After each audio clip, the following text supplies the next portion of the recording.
Barry Coates. Thank you, Mr. Speaker. I move that the motion be amended by replacing now with this day 3 months.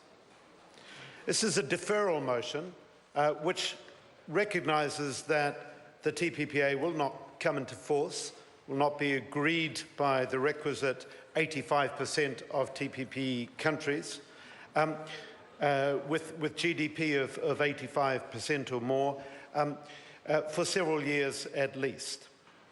I think this deferral motion would prevent a further waste of time in providing legislation for an agreement which may never happen.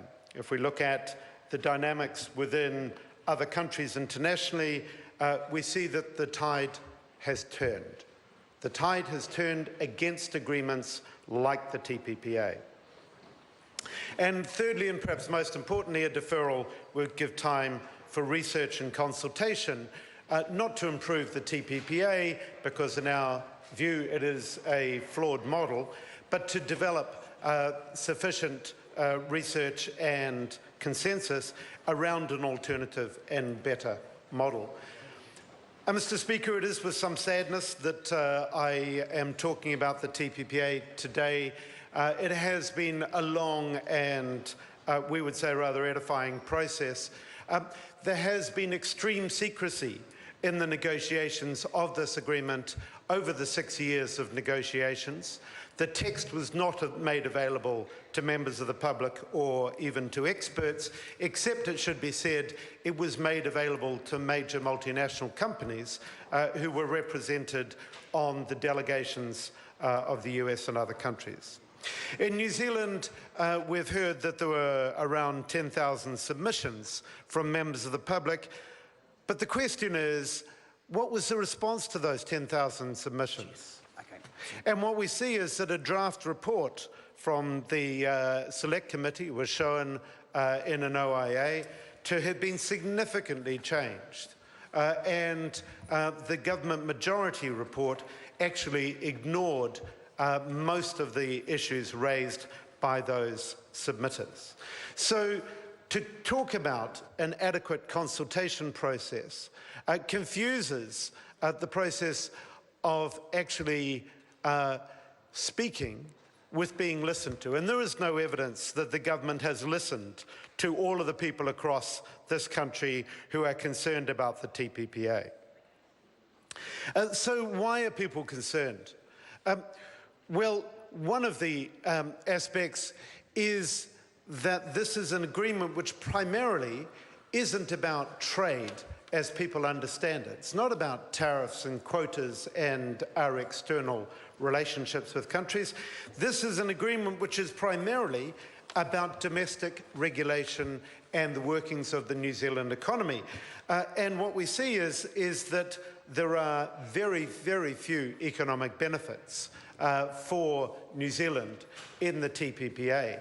An analysis that was undertaken on the economics of the TPPA, which is a peer-reviewed report, showed that around 1% increase in gross national product by 2030 was projected by the government, compared to 47% which would have occurred without a TPPA. And that was according to government figures, and those government figures included highly speculative assumptions that have subsequently been challenged in that research report and by a number of other reports, including the United States government report, the ITC report, which directly criticised many of the measures that were used in the framing of the New Zealand analysis. So the economics of the TPPA have not been done in at all a convincing way. The government often quotes figures around what the economic benefit would be. There is no substantive basis for those figures.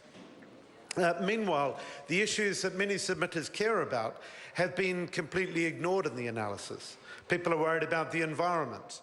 They're worried about workers' rights. They're worried about the powers of local government. They're worried about the rights of Māori under Te Tiriti. They're worried about the state of our public services.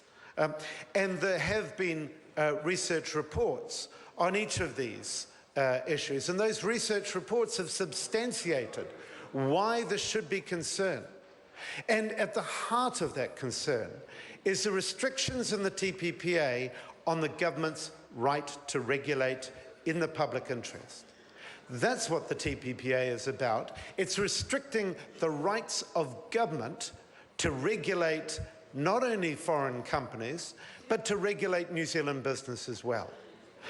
So we have an agreement which imposes no responsibilities or no regulation on international companies, many of which are able to operate behind tax havens and using dubious ways to avoid tax, but they gain significant rights under the TPPA.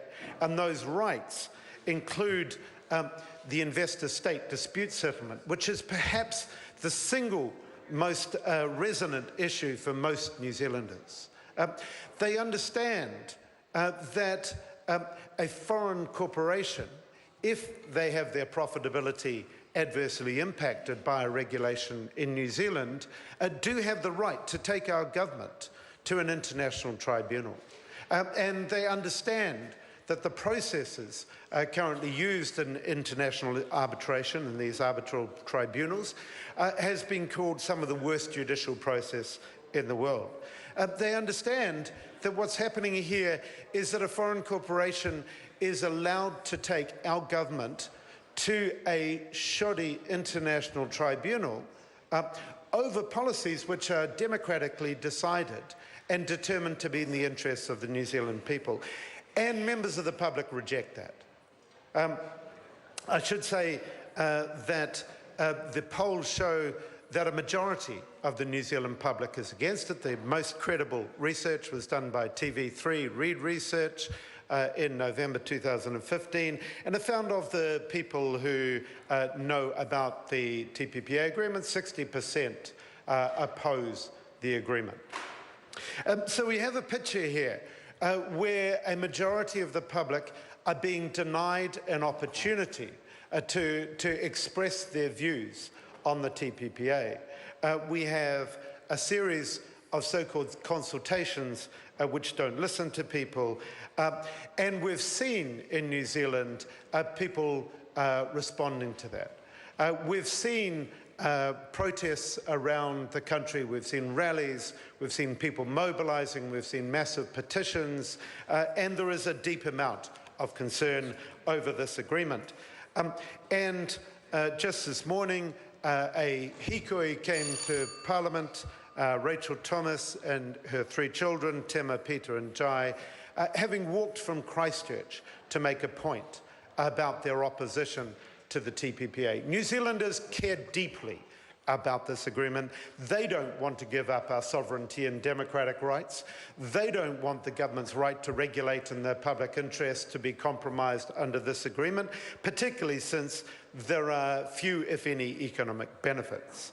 I would put this into an international context and say that the international tide is turning away from these agreements. The European Union will not accept these investor-state dispute settlement panels anymore. What we've seen is a parallel agreement to the TPPA in the European Union being negotiated between the US and the EU is in the process of being rejected, and 3 million European citizens have mobilized against it. We see economic history that has many times defeated similar agreements, such as the multilateral agreement on investment, which was considered by New Zealand. The agreement collapsed in 1998, and 2 attempts to put these sets of investor rights issues into the World Trade Organizations, which collapsed the meetings of Seattle in 1999 and Cancun in 2003. The tide has turned. We need alternatives.